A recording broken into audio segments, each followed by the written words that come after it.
This podcast is a part of Sphera, a collective of independent media outlets from across Europe. For more information, visit sphera-hub.com.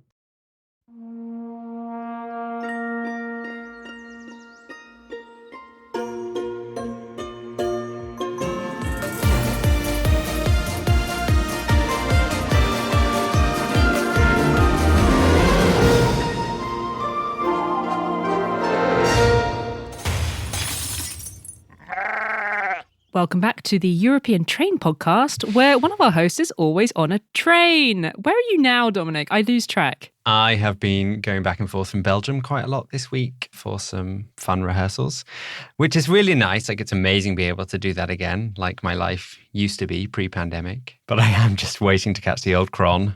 The old cron. Well, I'm happy that you're out and about. It's nice that you're getting out of the house. It is. Have you not been getting out of the house? Not really, no. I've mostly been sitting here reading up on the law. Do you remember last week when we were talking about that Italian Supreme Court case about the noisy toilet and the neighbours that sued over this, these brothers next door who'd installed this extremely noisy toilet? How could I forget? And I was talking about how I had a similar gripe with my neighbour upstairs, the insomniac. Joseph has written from the United States to tell me that I might have a case in the US court. But not in European court. Not in a French one, no. So I'd have to sort of pick my apartment building up and move it to US soil. And take poor Eve with you as well. I don't think he'd like that very much. Really hope he's not listening to this. He said he might to practice his English. Anyway, what's going on this week? What have we got coming up on the show? Well, we've got a pretty jolly interview coming up later in the show for once. We're going to be speaking to the woman dubbed probably the most colourful person in Ireland. Taryn de Vere brightened up the internet for the month of January with a challenge she set herself to dress up as a different household object every day of the month. You heard that right. Taryn dressed up as an object she found in her house every day of the month. And the results have been totally glorious. We'll be speaking to Taryn later on in the show about why she set herself this wonderful task and more broadly about what it's like to break the expectations of society with the clothing we wear. But first.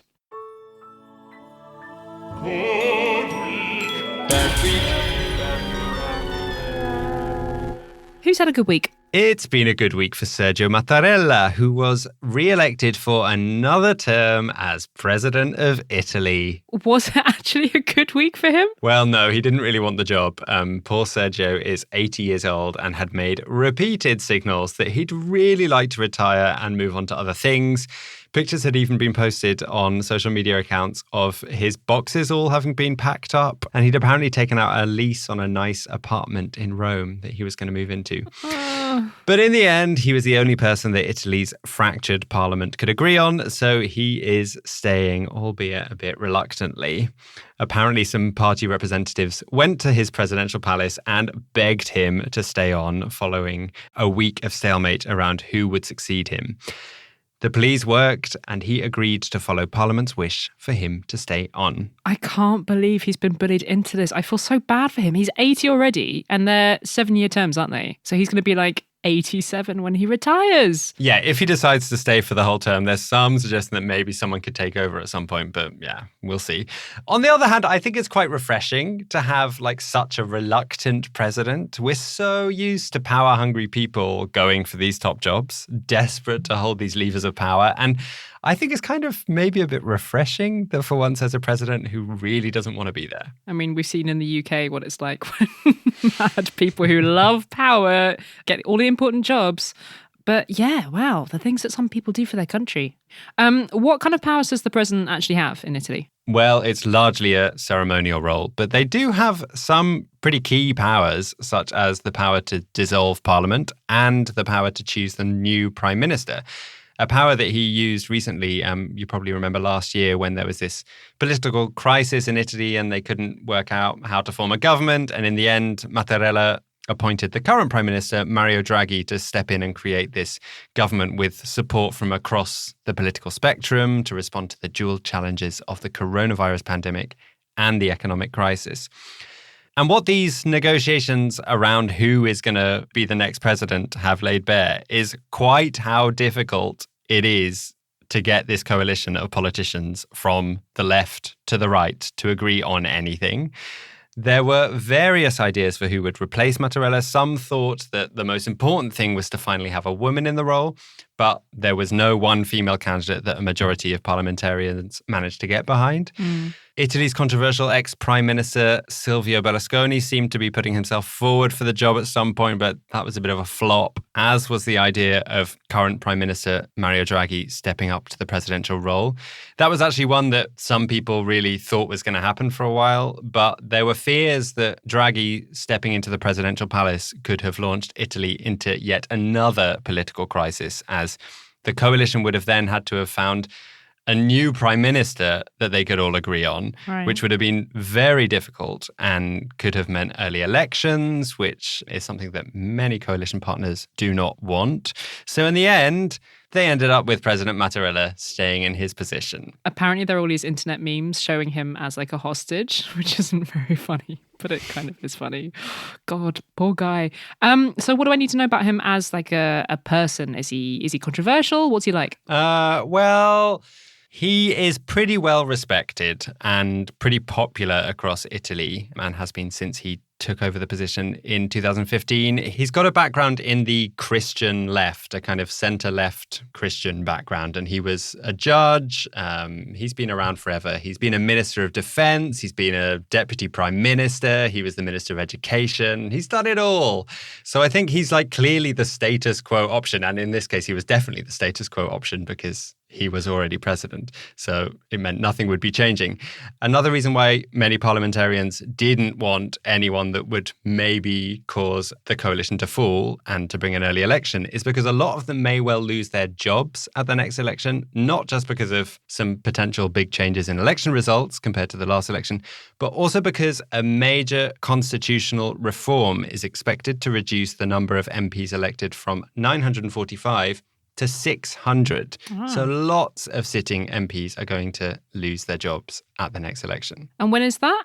Well, if the coalition manages to keep their shit together, then the election is scheduled for spring 2023. So not that far away, but Draghi has a lot of things he wants or needs to get done during that window. And this compromise over Mattarella staying on has made many analysts look a bit skeptically at his possibilities of making these things that need to get done before spring 2023.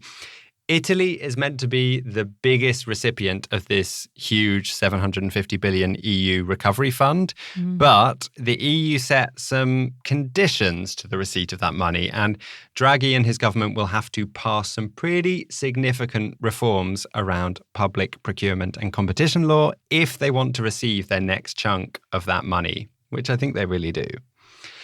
So it's probably going to be a tricky year ahead for Draghi.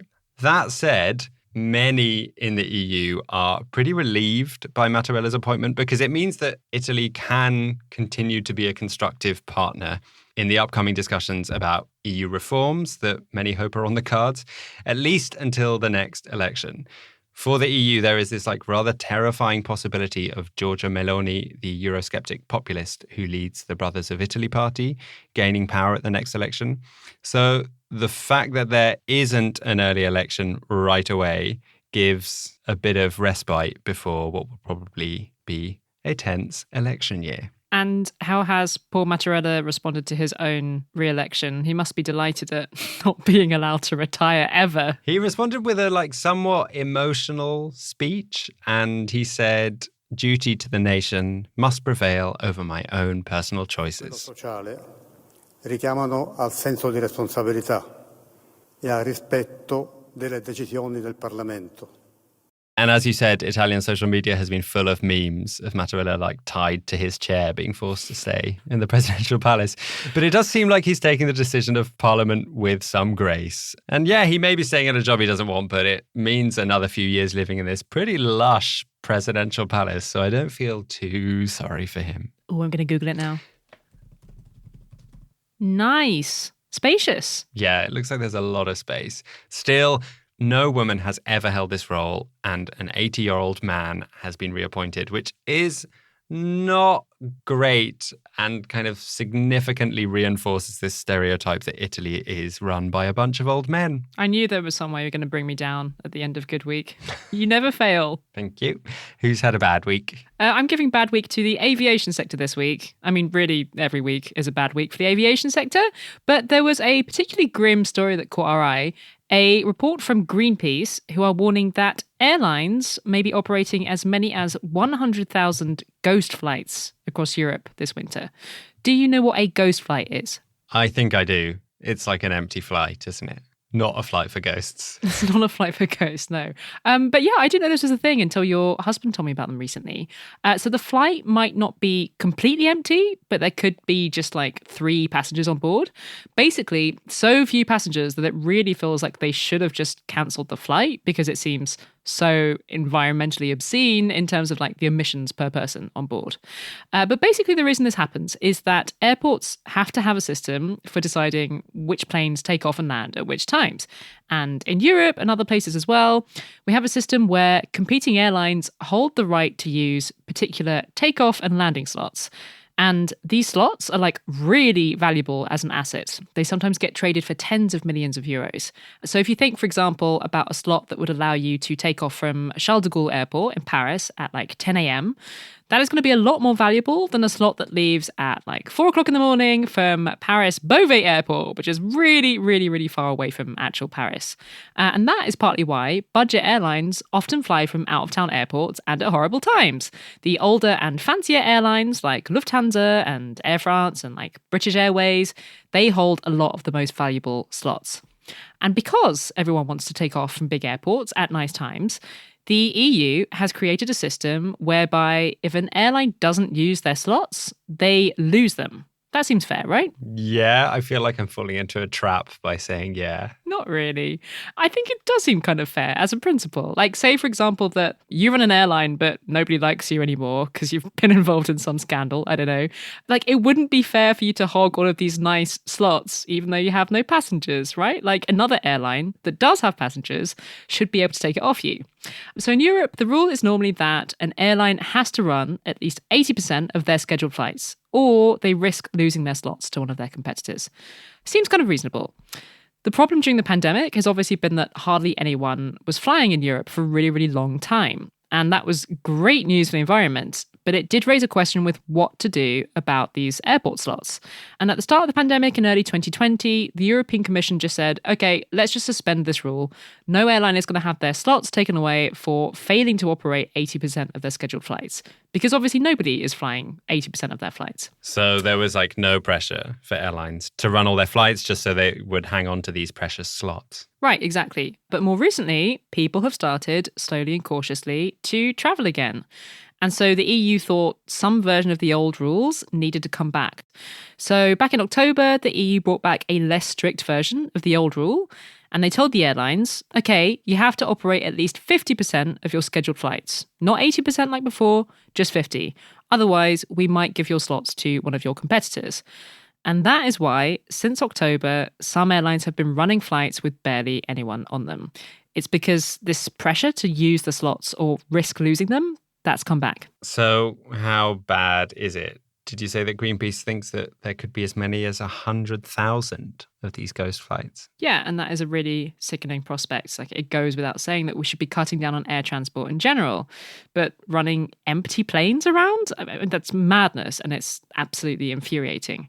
I think it is important to mention that this 100,000 ghost flights figure from Greenpeace, they've had to make quite a few assumptions to get there, because most airlines are not being upfront about how many ghost flights they're running. In fact, it's really only Lufthansa, the German airline, that has publicly admitted that they might end up running a total of 18,000 ghost flights just to keep their slots. So Greenpeace have basically done some back-of-the-envelope calculations based on Lufthansa's market share and estimated that this equates to as many as 100,000 pointless flights across all airlines.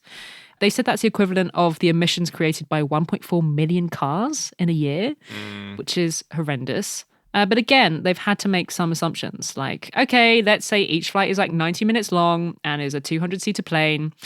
It's not a perfect method, and not everyone agrees with how Greenpeace have calculated this. Some climate people have pointed out that empty planes actually use less fuel because they're lighter. And that is like one example of a thing that Greenpeace didn't take into account when doing their number crunching.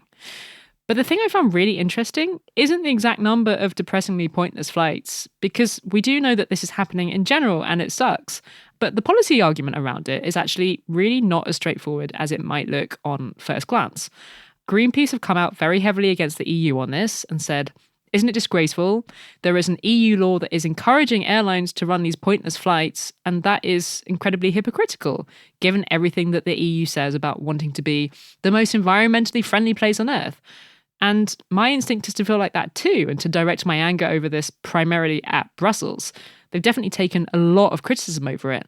Greta Thunberg, for example, tweeted an article about the ghost flights with a sarcastic comment. She wrote, "The EU surely is in climate emergency mode." And Lufthansa, the airline, they've come across as very regretful about the situation, saying, we don't want to run 18,000 pointless flights. We hate polluting. If only the EU wasn't forcing us to fly all of these planes. But I do think it is worth at least considering whether it's right to lay all of the blame at the EU's door for these ghost flights. So let's consider Brussels' point of view for a second. They have said, well, no one is forcing airlines like Lufthansa to fly these pointless flights. It's the company deciding to do that. And if they don't have enough passengers to run a particular flight, they could just not run the flight. Which kind of seems like a fair suggestion. They're saying, if your passengers haven't come back now, then you have to let go of those slots. Yeah, exactly. And, the EU is saying we're not doing this arbitrarily. The air traffic data suggests that this year Europe is going to have about 88% of the volume of flights that we had before the pandemic. So it's not that unreasonable to tell big airlines like Lufthansa, hey, you guys can't just hog the nice slots at the airport, otherwise we might give them to one of your competitors. Right now, airlines like Lufthansa are being told they have to run 50% of their scheduled flights or risk losing their slots. That is due to go up to 64% next month. Another thing that Brussels is saying is that actually the rule isn't that strict. And if, for example, there are new travel restrictions because of COVID, there will be some flexibility on having to run the flights that airlines said they were going to run.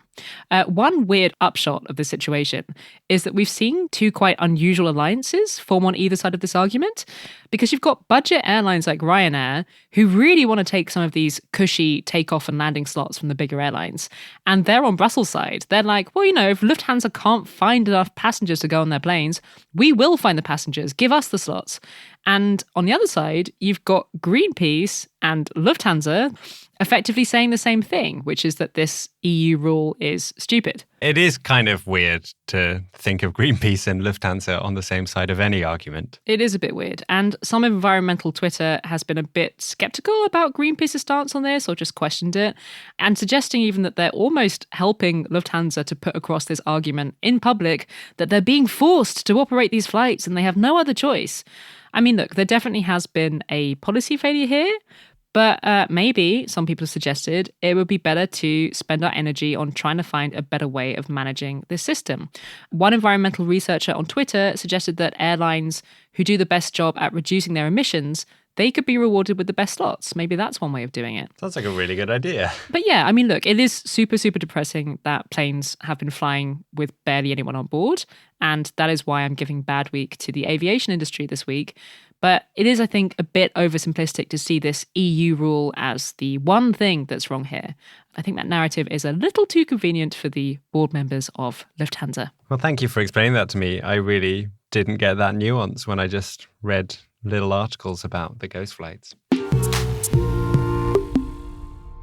It's time for us to thank the lovely people who are supporting us on a website called Patreon, where you can go and throw some coins at us so that we can keep this podcast going.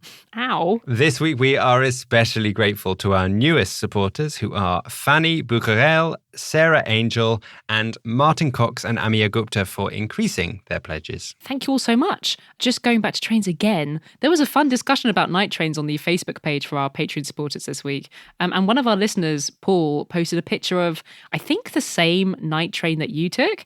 And can I just say, you protest too much. That looked like a beautiful train. He had it for one person. I had it for three people. For one person, it would be great. It was really nice. And he's right. We did get offered a small bottle of Prosecco on arrival. You got free booze. This is unbelievable. But if you I had to share my French train with two loud snoring men. I saw the photo of your French train. It was much bigger than my couchette. Grass is always greener, eh?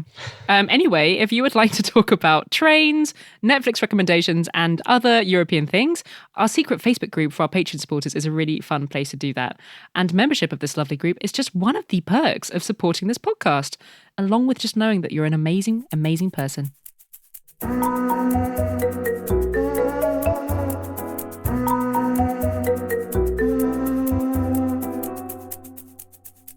One of our New Year's resolutions for 2022 is to do more resolutely cheerful interviews. And since the weather is still pretty bleak out there, in this hemisphere at least, we thought now was a great time to start. Today's guest is someone who caught Dominic's eye on Twitter. The tweet said, "Day 23 of dressing like things in my house. Today I am cheese puffs." And then the tweet had two pictures, one of them of a packet of crisps and the other of a woman dressed as the packet of crisps. She was in a metallic blue dress that looked uncannily like a shiny crisp packet. And she'd even made a kind of Walker's logo and like strapped it to her head. She looked amazing.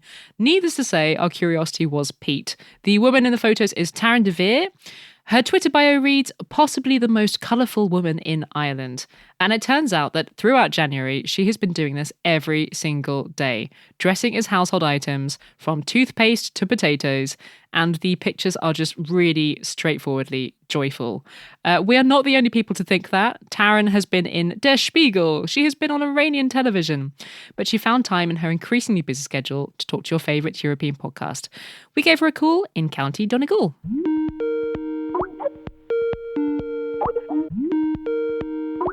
Have you always been a colourful dresser? Yeah, I would say that I have always been an out there dresser. I have sensory processing issues. When I was little, I had a very specific sense of how I experienced the world visually and also through touch. And so I was very drawn to different types of fabrics of different textures.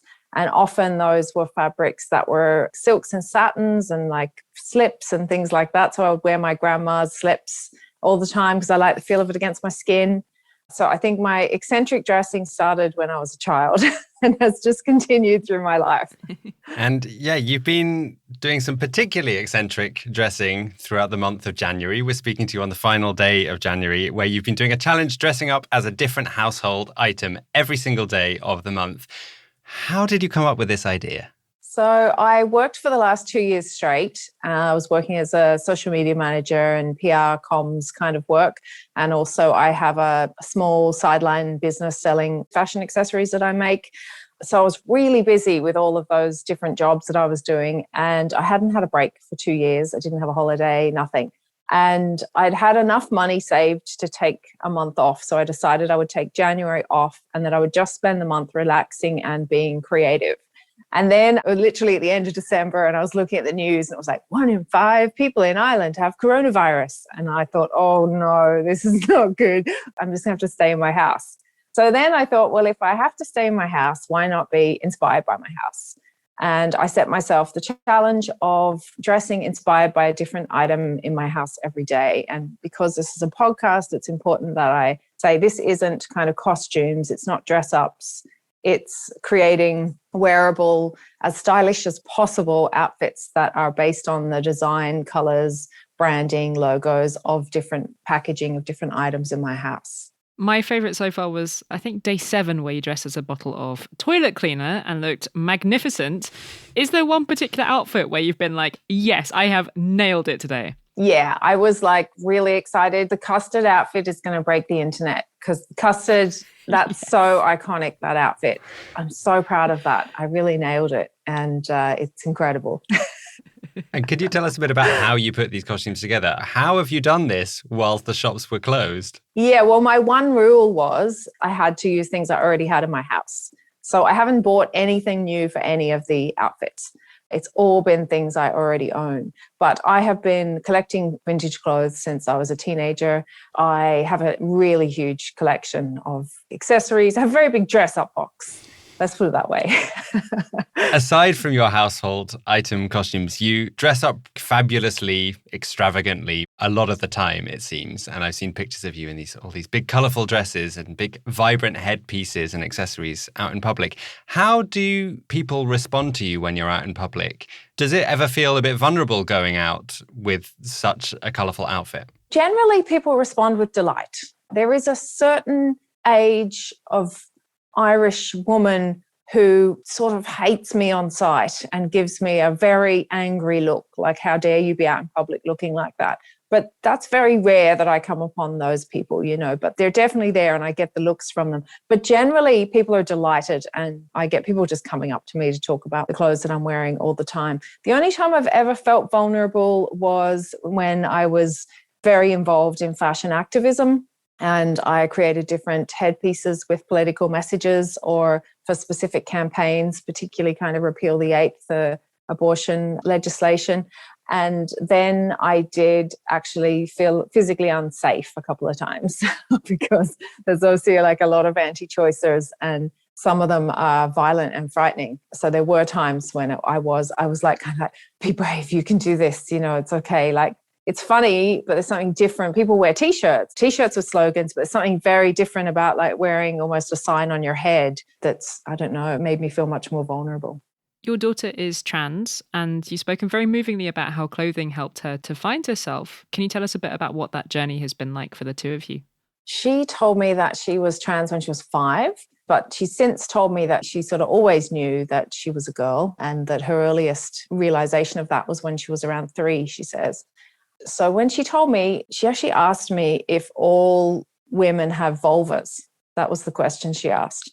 I was driving, I was distracted, and I said yes. And then straight away I said, oh no, actually some women don't have vulvas. Trans women don't have vulvas. And she said, what's a trans woman? And I explained to her what a trans woman was. And then she said, so I could be a girl. And I said, well, if you feel like you were a girl and you feel like you're more of a girl than a boy, and that's the sense you have about your own identity, then yeah, you could. I didn't really take it very seriously at the start because, one of my other kids was like a dog for about a year, and we'd have to like put a bowl on the floor and stuff because she was like, and she would literally like hop around the house and stuff and wear the Scooby-Doo costume. And we just were like, okay, that's her. She's just pretending to be a dog. It doesn't matter to me what clothes my kids wear. They're having fun and being creative. That's fine. I didn't really take it too seriously, but she was so excited. And then she said, so can I get a dress? And I said, yeah, of course you can. If you want to have a dress, that's fine. We didn't have any dresses that would fit her in the house at the time. So I made her a dress that night and she was just so delighted. And then she asked if she could have a new name, if she could change her name to a girl's name. So there was kind of a conversation with her and her siblings where they all gave ideas and then she agreed on a name. And that was it, really. It's not an especially meaningful thing to me to have a trans child because I'm not particularly attached to my children presenting as one gender or the other. What's important to me is that they have a good heart and that they're kind people in this world. But you do really care about how the world is going to respond to your child because we live in such a transphobic world. Like 99% of the negative experiences that my daughter has had have come from adults who were mocking or cruel about my daughter wearing a dress when she had short hair and they thought that she was a boy. And so that was really difficult. Like it makes you so angry because I can't get my head around why an adult would care so much about how a child they don't know dresses that they would actually wound and harm that child emotionally. Like I find that incomprehensible. That's been the difficult bit, but we haven't had that in many, many years. So thankfully, that's not a problem that we have to deal with anymore. That's good to hear. Is one of the reasons why you like dressing up so extravagantly as a way to give an example to your kids that they can be whatever they want and they can wear whatever they want? I don't really think it's that calculated. I think it's really important to teach children to have good self-esteem and good self-confidence. I think that we role model that as much as we can as parents. And that's the best way that kids learn, is when they see things role modeled. And like, my children have never heard me say a thing about my body. Never have they ever heard me say, oh, I have flabby arms, or look at my belly, or whatever, you know. And if my kids say something to me, like, they'd be like, oh, your bum's really big, I would say, yeah, I know, isn't it beautiful? It's a great body. It's got me here, you know. Birthed 5 children, carries me around all the time. So it's not calculated. It's just that I would struggle to be inauthentic if I can't walk around wearing grey and black. I think I would be depressed and sad, and it wouldn't be fun for me. Life wouldn't be fun for me. I saw this clip from the BBC archives from the late 60s a few weeks ago, and it was Carnaby Street in London. It was a crowded street scene, people of all ages. And all the people were dressed in these amazing colors. There was like men in their 70s wearing orange jackets and lime green shirts, and everybody was wearing amazing colors. I just thought, when did we decide that black and brown and navy were adult colors, and that that's what being an adult means? Like, we already live in a pretty cold and dark part of the world. Why did we let that become the normal and then suddenly just say, okay, color is for children? I just find that really fascinating. And I find it sad that people are so afraid to wear color as well, you know? I mean, I'm sure there's people out there who feel great wearing black and who feel great wearing grey. And I'm not saying that everybody has to be the same as me, but I do think that there are people who, I know there are, because people contact me who say they'd love to wear color, but they're too scared. And that's really sad. As for the household objects challenge, Taryn, you were originally just going to do the challenge for January. Is that it? Are we done now? So what happened was, in January, people started sending me photos and asking me to dress up as different things in their houses. I was like, well, you know, thanks for sending me this picture, but my challenge was to dress as things in my own house for the month of January. And then I thought, okay, in February, I'll dress as things in other people's houses, because so many people are asking me to do this. So I just put out a post and I said, look, this is what I'll do in February, but I'm going to have to make money somehow. I have to pay my rent and feed my kids. So I will open myself up to brands and dress as things that brands pay me to dress, as well as things in other people's houses, so that I can continue with the daily nature of the posts. Because I think that's sort of really important to people, that every morning they wake up and they know there's going to be the picture. Seems to have become something in a lot of people's lives, and I don't want to let people down. And it's a lot of fun for me too. I already have submissions for sort of the first part of January, and I'm inviting anybody who wants to send me an item. You have to send me a picture, and you have to send me the story about it. So like, why it's important to you or your family or your culture or your locality, so that I can share the story behind whatever the item is.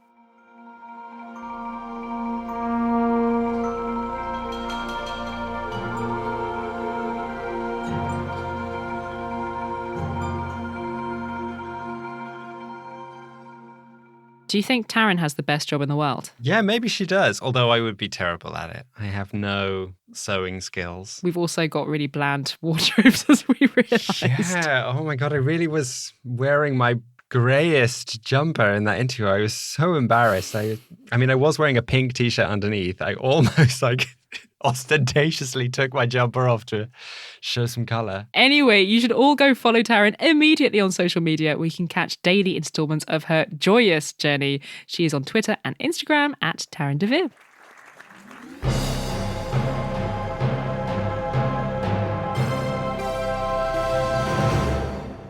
What have you been watching or reading or otherwise enjoying this week? I watched a documentary called Into Eternity. It's a film about what to do with our nuclear waste. That sounds fun. It is.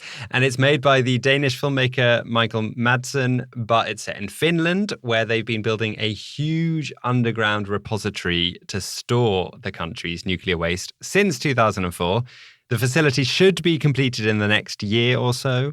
But the cave goes at least 4 kilometers below ground and must not be disturbed for the next 100,000 years, which is the length of time that the waste will continue to be hazardous. Wow. And the film asks the question, how do we ensure that future generations don't intervene and try to explore this cave? It's a pretty mind-boggling thought experiment, because We really don't know how we should expect to communicate the danger of this venue with future populations of humans or human-like creatures. Oh, because they might not use the same writing systems as us. Well, exactly. There may have been mass extinctions, but some survived, or who knows?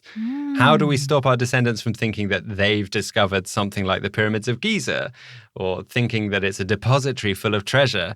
So many interesting questions, a few slightly over-the-top directorial arty flourishes in the film, but nonetheless, I really recommend it. The documentary is called Into Eternity. Nice. I do really want to check that out. What have you been enjoying, Katy? I also watched a really good documentary this week. This one about the Belarus protest movement. It's called Courage, and it follows 3 actors/musicians from the Belarus Free Theatre in the run-up to the stolen election back in summer 2020. Man, what a film. I found it really, really powerful. I know not everyone loved it, especially Belarusians who've seen it, but as an introduction to what this time actually felt like for people living through it, for those of us who didn't experience it, I think it works really, really well. And in particular, there's some very moving moments where you see people weighing up this agonizing choice of what might be gained by either taking part in these protests or staying away from them. One of the actors, she has a kid, and you see her and her partner grappling with this. They're like, we're parents. Like, what happens if one of us is imprisoned? But then they're like, well, as parents, isn't it better for our kid if he can live in a freer society? It's really, really heartbreaking to see. I thought it was a really beautiful film. It might be a bit tricky to find right now, depending on where you are. But if you are in the UK or Ireland, at least, it is available right now to rent via the Barbican website.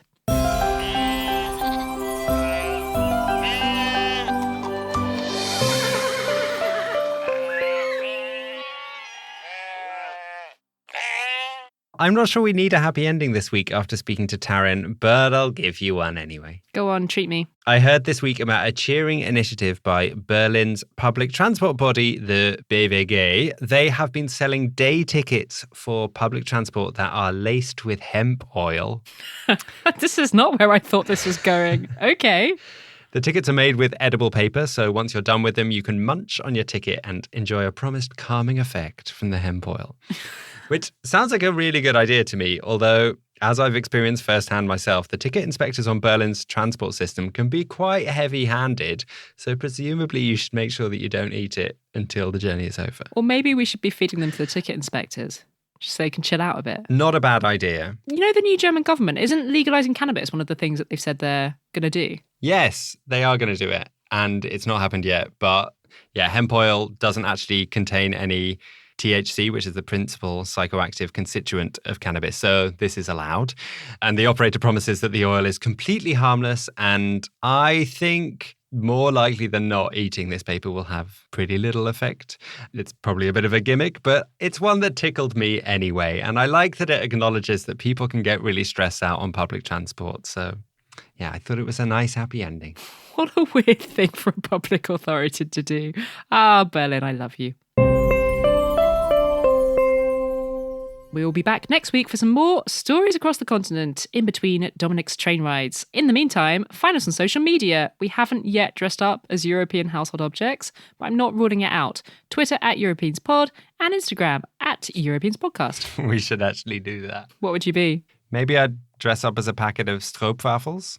Nice. You'd be so round and sweet. What would you wear? I'd probably be like an IKEA Billy bookcase or something. Classic you. This podcast was produced by me and Wojciech Oleksiak. Katz Laszlo is off plotting some forthcoming episodes. If you're looking for some more continental podcasts, check out some others in the Are We Europe audio family. The link is in the show notes. We'll be back next week, next Thursday in your feeds. Go tell everyone about us, please. Thank you. Bye.